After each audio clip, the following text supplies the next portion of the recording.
কোথায় গেছিলে তুমি? আরে বাজারে গেছিলাম। বাজারে গিয়ে দেখি বেশিরভাগ মাছের উপরেই মাছি ঘুরছে। ভাবলাম ওদেরই তো এখন দিন, কেনই বা ওদের অসুবিধা করি। তার জন্য জ্যান্ত মাছও রোজ রোজ ভালো লাগে না। হ্যাঁ, ঠিকই বলেছো। তাহলে কি আনলে বাজার থেকে? তারপরে গেলাম সবজি বাজারে। সেখানে গিয়ে দেখলাম একজন সবজি বলে উঠলো, আমি কিন্তু বাবু বেশি দিন থাকবো না। তখন ভাবলাম ঠিকই তো বলেছে, ও তো পৃথিবীতে আসতে দেরি আছে, ওর পাকতে দেরি নেই। মাছিরাও কদিন পরে ওর কাছে এসে বীজ জমাবে, তাহলে ওকেই নিই। ওকে নিয়েই আজকের রেসিপি।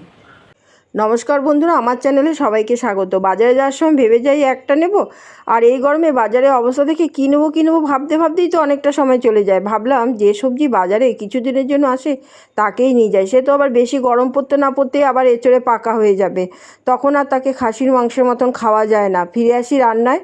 প্রথমে এঁচড়গুলো ছোটো ছোটো পিস করে কেটে ধুয়ে নুন হলুদ দিয়ে 70% মতো সিদ্ধ করে নেবো। এরপর কড়াইতে সর্ষে তেল দিয়ে, সর্ষে তেল গরম হলে ডুমো ডুমো করে কেটে রাখা আলু নুন হলুদ দিয়ে ভেজে তুলে রাখবো। ওই তেলে সিদ্ধ করা ইঁচড়ও অল্প হলুদ দিয়ে ভেজে তুলে রাখবো।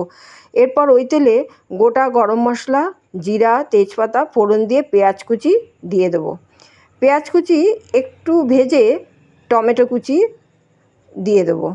টমেটো কুচির মধ্যে নুন দিয়ে দেবো। টমেটোটা সফট হয়ে গেলে আদা বাটা আর রসুন বাটা দিয়ে আবার একটু কষিয়ে অল্প চিনি দেবো। এতে তরকারির কালারও ভালো হবে আর স্বাদেরও একটা ব্যালেন্স হবে। এরপর হাফ চামচ করে বেসিক মশলা, জিরে গুঁড়ো, ধনে গুঁড়ো, লঙ্কার গুঁড়ো, কাশ্মীরি লঙ্কার গুঁড়ো আর অল্প জল দিয়ে কষিয়ে নেব।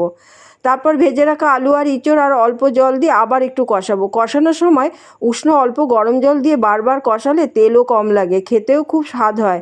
কষানো হয়ে গেলে উষ্ণ গরম জল ও চেরা কাঁচা লঙ্কা দেবো। কাঁচা লঙ্কা দিলে তরকারির সেন্ট ভালো আসে। এরপর ঘি গরম মশলা দিলেই তো রেডি খাসির মাংস মতন ইঁচড়ের রেসিপি।